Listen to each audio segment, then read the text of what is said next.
रसिको नमस्कार. दक्षिण महाराष्ट्र साहित्य सभा कोल्हापूर आणि पुण्यश्लोक अहिल्यादेवी होळकर सोलापूर विद्यापीठ सोलापूर मराठी विभाग यांच्या संयुक्त विद्यमानं लेखक महेंद्र कदम यांचं कादंबरी लेखन या विषयावरील चर्चासत्राचं आयोजन दिनांक 19 मार्च 2022 रोजी सायंकाळी 5 ते 8 या वेळेत सोलापुरातल्या निर्मलकुमार फडकुले सभागृहात संपन्न झालं. या चर्चासत्रात इचलकरंजीचे रफिक सूरज यांनी आगळ या कादंबरीवर आपले विचार मांडले. त्यानंतर प्राध्यापक डॉक्टर रमेश शिंदे यांनी चर्चक या नात्याने या कादंबरीची विश्लेषणं मांडली.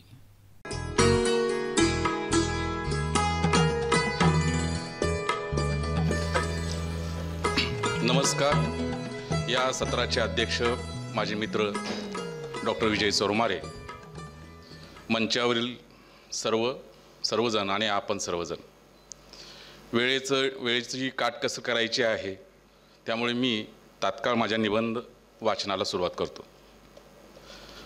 मला महेंद्र कदम यांच्या आगळ या कादंबरीवर निबंध वाचायचा आहे. आगळ ही महेंद्र कदमांची बहुचर्चित अशी कादंबरी आहे आणि या 3 कादंबऱ्यामध्ये सर्वात जास्त या कादंबरीवर लिहून आलेला आहे किंवा या कादंबरीची दखल घेतली गेलेली आहे. तेच मुद्दे पुन्हा रिपीट न करता, त्याची पुनरुक्ती न करता मी काही नव्या मुद्द्यांना या निबंधामध्ये जागा देता येते का याचा इथं विचार मांडलेला आहे. आगळ ही महेंद्र कदम यांची 2012 प्रकाशित झालेली दुसरी कादंबरी. कदम यांच्या धूळ पावलं 2009 आलेली या पहिल्या कादंबरीतून जी दृष्टी, संवेदन आणि आशयसूत्रे सूचित केली त्याचा विस्तार आणि विकास आगळमधून विशेषत्वाने झालेला दिसून येतो. अर्थातच हे होत असताना आणखी काही वैशिष्ट्यांची भर कादंबरीच्या आशय आणि रूपबंधामध्ये पडलेली दिसून येते. समाजव्यवस्था, जातव्यवस्था आणि लिंगव्यवस्था याकडे समग्रपणे पाहण्याची दृष्टी या लेखकाच्या संवेदनशीलतेमध्ये आहे. 250 पानांच्या या कादंबरीतून समकालीन जीवनातील मानवी समूहाला ग्रासलेल्या अनेक गोष्टी सूचित केल्या आहेत. कथनाचे आणि वाचकांना सतत खिळवून ठेवण्याचे कौशल्य कादंबरीच्या निवेदनात आहे. त्याबरोबरच मौखिक परंपरेतील लोककथेच्या कथनाच्या विविधांगी शक्यता या कादंबरीच्या संरचनेत लेखकाने खुबीदारपणे उपयोजलेल्या आहेत. 90 नंतरच्या काळात मराठी कादंबरी आशय आणि आविष्कारदृष्ट्या आमूलाग्र बदललेली आहे. अशा बदललेल्या मराठी कादंबरीतील महत्त्वाची कादंबरी म्हणून आगळची नोंद ठळकपणे घ्यावी लागते. भारतीय समाजरचना आणि कुटुंब व्यवस्था याविषयीचे पुरेसे भान असल्याशिवाय आगळमध्ये प्रकट झालेला भारतीय पेच समजून घेता येत नाही. भारतीय समाजव्यवस्थेत जगत असताना कुणालाही जात, धर्म, लिंग भेदाभेद सहजपणे टाळता येत नाहीत. तर कौटुंबिक पातळीवर कुणाचाही अजिबात मुलाहिजा न ठेवता स्वतःच्या मर्जीनुसार जगण्याची सोय नसते. तशी सोय हवी असेल तर कमालीचे मुरदाड होता आले पाहिजे, पण संवेदनशील माणसाला ते शक्य होत नाही. त्यामुळे तो तडजोडीचेच धोरण स्वीकारतो. अशा प्रकारच्या मारून मुटकून जगण्यातून नवनवे प्रश्न निर्माण होतात. मग आयुष्यभर या प्रश्नातून सुटण्याची धडपड करीत राहणे हाच एक कलमी कार्यक्रम या संवेदनशील माणसासाठी बनून जातो. आगळचा नायक मकरंद सराटे हा संवेदनशील वृत्तीचा आणि कृषीजन व्यवस्थेतून आलेला असा आहे. खेड्यातून आलेल्या आणि शिक्षण पूर्ण करून नोकरी मिळवणाऱ्या कोणत्याही सर्वसामान्याच्या वाट्याला येणारा संघर्ष या मकरंद सराटेच्याही वाट्याला आलेला आहे. कोणत्याही ग्रामीण किंवा दलित युवकासारखा हाल अपेष्टात जगलेला, अर्धपोटी राहून शिक्षण घेतलेला आणि प्राध्यापक पदापर्यंत पोहोचलेला हा नायकाचा पवित्रा कधीच घेत नाही. त्याने तो घेऊ नये अशाच एका वास्तवनिष्ठ पातळीवर सतत वावरायला लावण्यात लेखकाने दाखवलेला संयम वाखाणण्याजोगा आहे. खडतर संघर्षातून शिक्षण पूर्ण करून नोकरी अथवा तत्सम उपजीविकेचे साधन प्राप्त करण्यापर्यंतची झोंबी मराठी कादंबरीत अनेक लेखकांनी मांडलेली आहे. पण या कादंबरीतून प्रकटलेल्या नायकाने स्वतःला रोमॅन्टिक परंपरेशीच जोडून घेतलेले आहे असे दिसते. आगळमधील संघर्षाचा टप्पा नायकाला नोकरी लागली तिथून पुढचा आहे. खरे तर उपजीविकेची समस्या मिटली की तिथून पुढे सुखासीन आणि भौतिक सुबत्तेचे भोग घेण्याचा टप्पा सुरू झाला असे मानले जाते. पण मकरंद सराटे याच्या बाबतीत उलटीच परिस्थिती येते. त्याच्या दृष्टीने हा दुसरा टप्पा पहिल्या टप्प्यापेक्षा अधिकच बिकट आणि खडतर असा बनला आहे. सर्व पातळ्यांवर त्याची परीक्षा घेणारा असा हा काळ त्याच्या वाट्याला आलेला आहे. या टप्प्यावर तो समूहापासून तुटत जाऊन एकटा पडत गेला. एकमेकावर अवलंबून असणे, सामूहिक स्वरूपाचे जीवन जगणे, एकमेकांच्या सुखदुःखात सहभागी असणे हे ग्रामीण जीवन रहाटीचे महत्त्वाचे वैशिष्ट्य. जीवनाचा कोणताही अनुभव स्वयंकेंद्रितपणे न घेता समाजशील वृत्तीने आणि मानव्याच्या व्यापक दृष्टीने घेण्याच्या ग्रामीण संवेदनशीलतेत मकरंद सराटेची जडणघडण झालेली आहे. पण बदलत्या काळाबरोबर त्याचा या दुसऱ्या टप्प्यावर वेगळ्याच पातळीवरचा टकराव सुरू होतो. त्यामुळे सामूहिक स्वरूपाच्या ग्रामीण जीवन रहाटीशी फारकत घेऊन व्यक्तिकेंद्रित दृष्टिकोन स्वीकारण्याची वेळ त्याच्यावर येत जाते. आगळ दाराच्या आतल्या बाजूने असते, बाहेरच्या बाजूने नव्हे. ही आगळ बाहेरच्या जगापासून संपर्क थांबविण्यासाठी आत असणाऱ्यानेच दाराला लावावी लागते. संपर्काच्या संवादाच्या सर्व शक्यता कुंठित होऊन मकरंद साठे बंद दाराआडच्या कोशात बंदिस्त होत जातो. अशा प्रकारच्या आयडेंटिटी क्रायसिस आगळचा मुख्य गाभा बनलेला आहे. हा आयडेंटिटी क्रायसिस मकरंद सराटेचा स्वतःशीच असाही अनेकदा होत आला आहे. तो नायक असला तरी त्याच्या वागण्यातील मर्यादा ह्या कायम उघड झालेल्या आहेत. एक पात्र म्हणून, एक निवेदक म्हणून मकरंद सराटे याच्या या दृष्टिकोनापेक्षा लेखक म्हणून महेंद्र कदम यांचा दृष्टिकोन वेगळा आहे. म्हणूनच मकरंद सराटेच्या आयडेंटिटी क्रायसिसचा मुद्दा अधिक ठळक करताना महेंद्र कदम यांनी पात्र, निवेदक आणि लेखक अशा 3 पातळ्यांवरील कथनाची सरमिसळ कादंबरीत पेरून ठेवलेली आहे. त्यांनी लेखकाच्या गर्भित दृष्टिकोनासाठी वेगळा अवकाश राखून ठेवला आहे हे इथे लक्षात घ्यावे लागेल. ऱ्हासशील समाजाला सामोरे जाताना मकरंदचा कोंडमारा वाढतच जातो. व्यवहारातील अनेकविध परिमाणातून त्याच्या या घुसमटीचे संदर्भ व्यक्त झाले आहेत. तेव्हा जगताना काही एक ठाम आणि वेगळ्या भूमिकेचे संसूचन लेखकाने मकरंदच्या पुतण्याच्या व्यक्तिरेखेतून केले आहे. हा पुतण्या नव्या उमेदीने जगायला तयार होतो. या बिंदूवर लेखकाने आगळ कादंबरीचा शेवट केलेला आहे. त्यातून लेखकाचा गर्भित दृष्टिकोन कसा वेगळा ठरतो हे लक्षात येईल.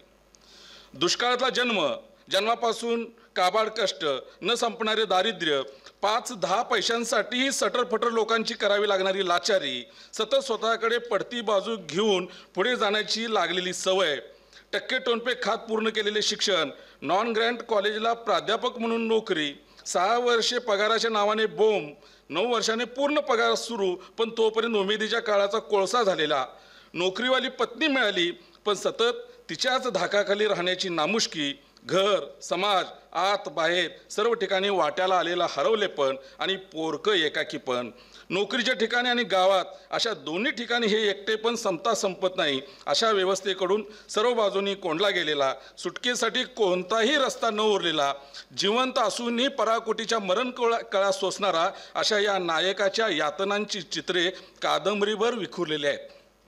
मांडून ठेवलेल्या व्यवस्थेत आपणास काहीही बदल करता येत नाही, ती निमूटपणे स्वीकारावी लागते आहे. याविषयीची हतबलता त्याने अनेक ठिकाणी मांडली आहे. समजून घेणारी पत्नी न मिळाल्याने सांसारिक सुख नाही, नोकरीच्या ठिकाणी संस्थाचालक आणि इतर वरिष्ठांचा जाच, गावाची ओढ आहे पण गावातल्या लोकांना आपण आपलेसे वाटत नाही, घरातल्या इतर लोकांचा आपल्यावर विश्वास नाही, कुणाजवळ दुःख हलकं करावे म्हटले तर जवळचे मित्र नाहीत, गाव आणि नोकरीचं गाव अशी दोन ठिकाणे म्हणजे त्याच्यासाठी धोबी का कुत्ता, न घर का न घाट का, अशी विचित्र अवस्था झालेली आहे. आगळ या कादंबरीत मकरंद सराटेला एकही जीवाभावाचा मित्र नाही हे विशेषत्वाने नोंदवले पाहिजे. ग्रामीण पर्यावरणाचा वेध घेणाऱ्या कोणत्याही कादंबरीत असा मित्र नसलेला नायक अपवादात्मकच म्हटले पाहिजे.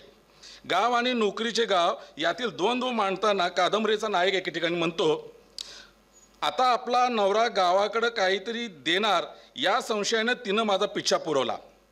तो संशय वाढायला नको म्हणून 8 दिवस गावी गेलो नाही. तिलाच घेऊन गेलो तेव्हा भाऊने संडास बांधलं होतं. ते कसं बांधलं, काय केलं, काही विचारलं नाही. गुमान एक मुक्काम आणि पुन्हा बायकोसकट घराकडे परत निघालो. तुमच्या आता लक्षात आले असेल, यायला हरकत नाही, की गावाकडून निघून घराकडे आलो असं लिहितोय. म्हणजे आता माझी मानसिकता पूर्ण बदलून गेले असं तुम्हाला वाटायला हरकत नाही. मी नोकरी करतो, तिथल्या घराला घर म्हणतोय. म्हणजे आता माझं घर मी नोकरी करतो त्या शहरात आहे आणि बाप आणि भावाचं घर गावात, असं हे समीकरण न कळत पक्क होऊन गेले. त्यावर न कळत शिक्कामोर्तबी झाले. मकरंद सराटे हा कुणाच्या अध्यात्म मध्यात नसणारा सरळ मार्गी असा आहे. तो कुणावरही आरेरावी करत नाही. अगदी बायकोशी भांडतानाही तो कायम पडती बाजू घेतो. असं बरंच काही बाई ती सांगत होती. मी ऐकण्याचा उत्तम अभिनय करीत होतो, तेवढं एक मला खूप छान जमतं. ही त्याची स्पष्ट कबुली वर कधी मिस्किल वाटली तरी त्याला एक कारुण्याची झालरी आहे. अनेकदा हा मकरंद सराटे भावूक होतो. विशेषतः आईच्या आठवणीने व्याकुळ होतो. मुलीला शिक्षणासाठी परगावी सोडून आल्यावर त्याला घरी करमत नाही. त्या ठिकाणी एक 4 वेळी अशा लिहिलेल्या आहेत. अचानक नीलाचा बांध फुटला आणि ती रडायला लागली.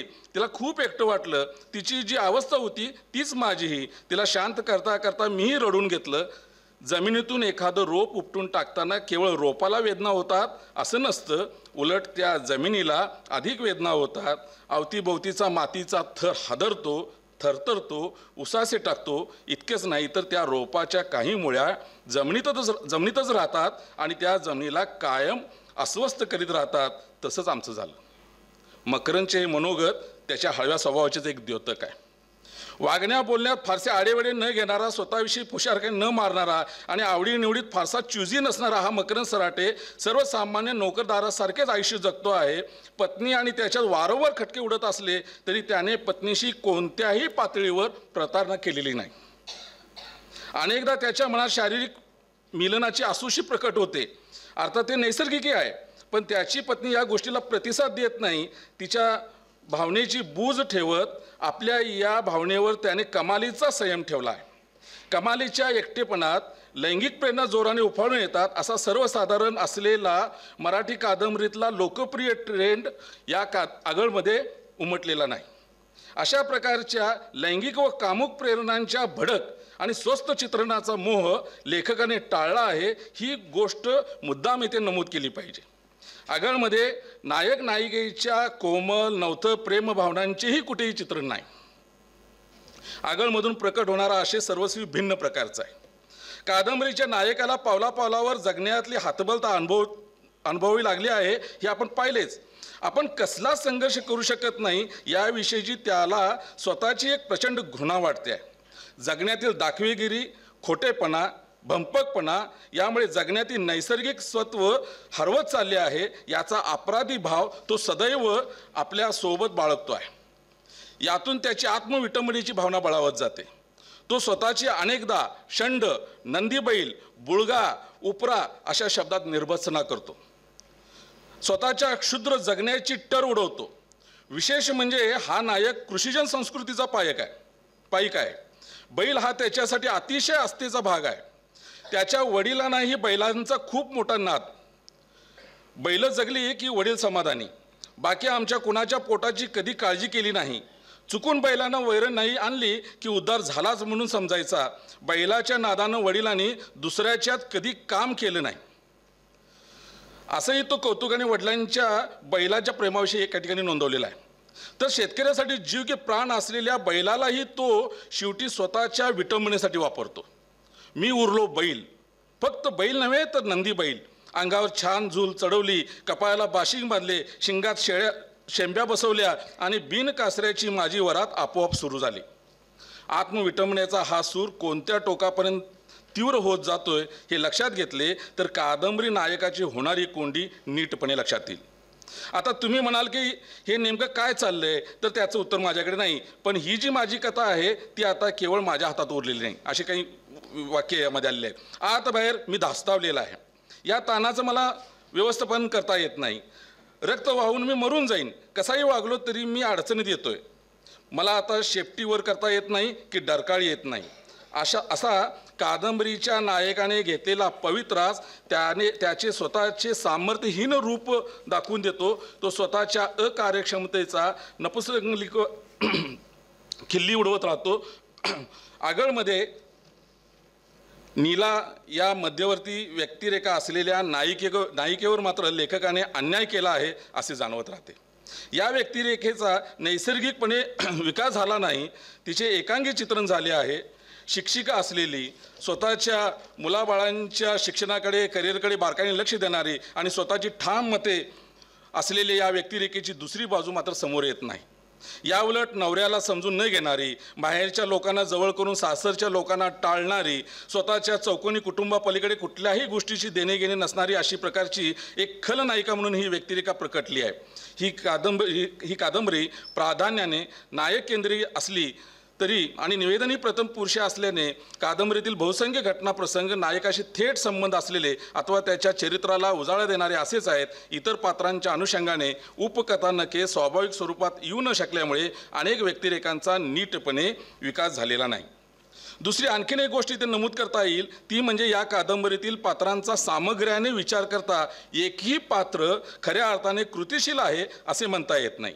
एकाही पात्राला काही मिळवायचे आहे अथवा स्वतःची काही प्रखर अशी महत्त्वाकांक्षा आहे असेही दिसत नाही. त्यासाठी पार मुळापर्यंत जाऊन खणून काढण्याची टोकाची धडपडही दिसत नाही. याच्या पुष्टीसाठी कादंबरीतील काही पात्रांच्या तोंडची वाक्य आहेत, मी तर ती वाचत बसत नाही. अशा प्रकारे या व्यक्तिरेखा परिस्थितीला शरण जाणाऱ्या अथवा परिस्थितीची तडजोड करणाऱ्या किंवा वेळ प्रसंगी बंडखोरीचा बडगा न उगारणाऱ्या अशा आहेत. इथे कृती करणारी पात्रे म्हणून फार तर मकरंदची पत्नी नीला आणि मकरंदचा थोरला भाऊ या दोनच पात्रांचा विचार करता येईल.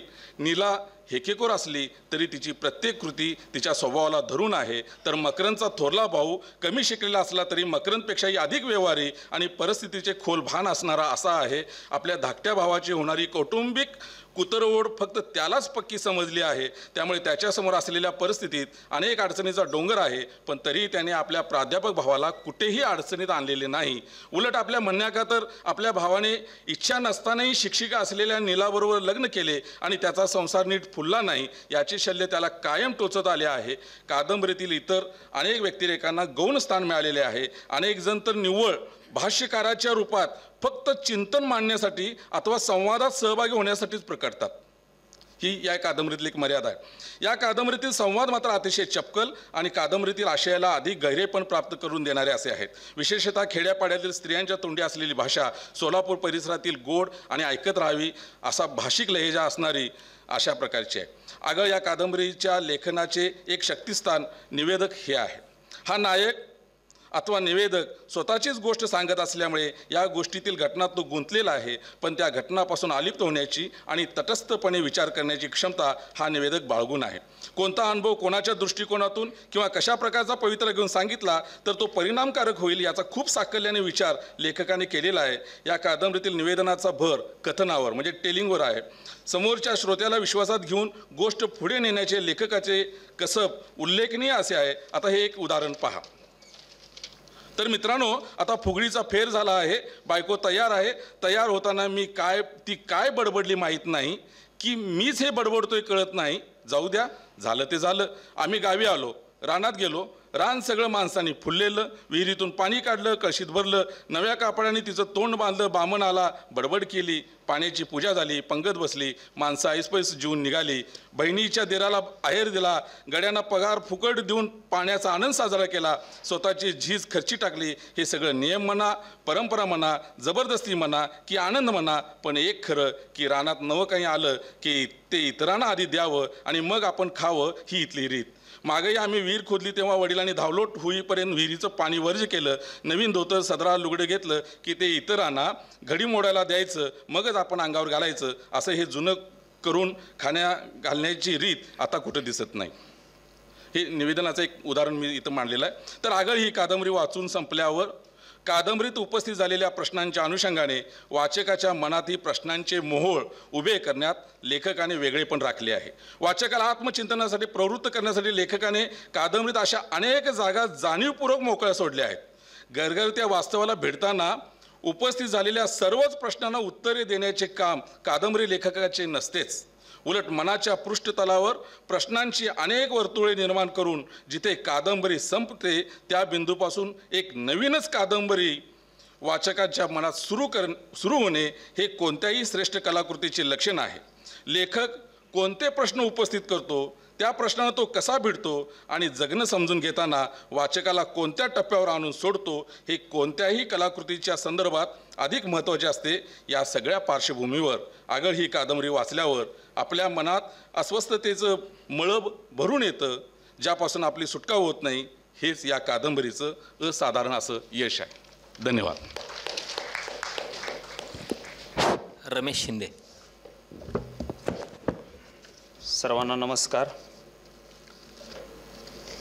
महेंद्र कदम यांचे कादंबरी लेखन या विषयाच्या अनुषंगानं चर्चासत्राच्या या सत्राचे अध्यक्ष, निर्भीड पत्रकार व भूमिका घेऊन लेखन करणारे डॉक्टर विजय चोरमारे सर, माझ्या अगोदर निबंध वाचलेले रफिक सूरज सर, केदार काळवणे सर, नाना गावणे सर, डॉक्टर सारीपुत्र तुपेर सर, सभागृहात उपस्थित सर्वच मान्यवर. खरं तर या कादंबरीचं कथानक, आगळ या कादंबरीचा चर्चक म्हणून मी आपल्यासमोर उभा आहे. रफिक सरांनी या कादंबरीचं कथानक, पात्र या सगळ्या अंगानं खूप चर्चा केलेली आहे. काही मुद्दे समांतर होण्याची शक्यता आहे, म्हणून तोपणा टाळून मी काही निरीक्षणं नोंदवून मला मिळालेल्या वेळेचा या कादंबरीच्या अनुषंगानं काही एक वस्तुपाठ आपल्यासमोर मांडत आहे. खरं तर गेल्या 3 दशकामध्ये महाराष्ट्रातल्या विविध प्रदेशातून कादंबरी लेखन करणाऱ्या लेखकांमध्ये महेंद्र कदम हे नाव आता सर्वमान्य झालेलं आहे आणि त्याची पाऊलवाट ह्या पहिल्यांदा आगळ या कादंबरीने निर्माण करून दिल्याचा सरांनी पण उल्लेख केला. ह्या वेगवेगळ्या प्रदेशातून लेखन करणारे हे सर्वच लेखक आपल्या समकाळाच्या सामाजिक अवकाशाचा प्रभाव आणि परिणाम आपल्या लेखनामधून अधोरेखित करताना दिसतात. मग ते प्रवीण बांदेकर असतील, आसाराम लोमटे सर असतील, सीताराम सावंत आहेत ते आहेत, किंवा अन्य वेगवेगळ्या प्रदेशातले हे कादंबरीकार आपल्या व्यक्तिगत अनुभवाबरोबरच हा व्यापक सामाजिक आशय वाचकांपुढे ठेवत असताना एकूण समाज वास्तव मांडताना आपल्याला दिसतात. आगळ ही त्याच पट्टीतली एक कादंबरी आहे. या 3 पिढ्यांच्या जगण्याचा हा संघर्ष आहे. हा संघर्ष केवळ कौटुंबिक पातळीवरचा राहतो असं अनेक आता चर्चा होत आली असली तरी हा केवळ कौटुंबिक पातळीवरचा संघर्ष न राहता त्याला वेगवेगळ्या पद्धतीनं आपण बघितलं तर तो एक सामाजिक होतोय, तो एक आर्थिक पेच निर्माण करणाराही संघर्ष आपल्यासमोर येताना दिसतोय.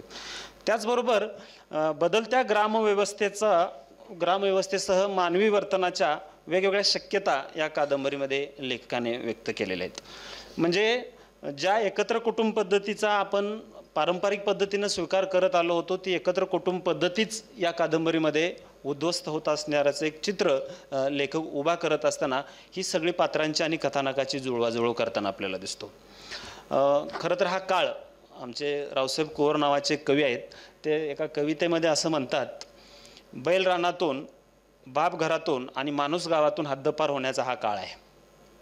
अशा हद्दपारीच्या काळाला द्वंद्वात अडकलेला हा नायक मकरंद सराटे आपली अगतिकता व्यक्त करताना लेखकाने अनेक पद्धतीनं यातले धागेदोरे आपल्यासमोर ठेवलेले आहेत.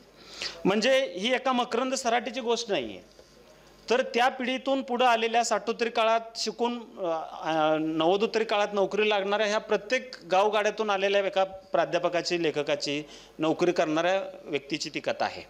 आता सहज कथानकाकडे जर आपण पाहिलं, घरासाठी गावासाठी खूप काही करण्याची इच्छा असताना सुद्धा केवळ बायकोच्या हट्टाहासापायी किंवा तिच्या जाचापायी या सगळ्याकडे दुर्लक्ष करत असताना ह्या मकरंदची होणारी उलघाल ही कादंबरी नेमकेपणानं मांडताना आपल्याला दिसते.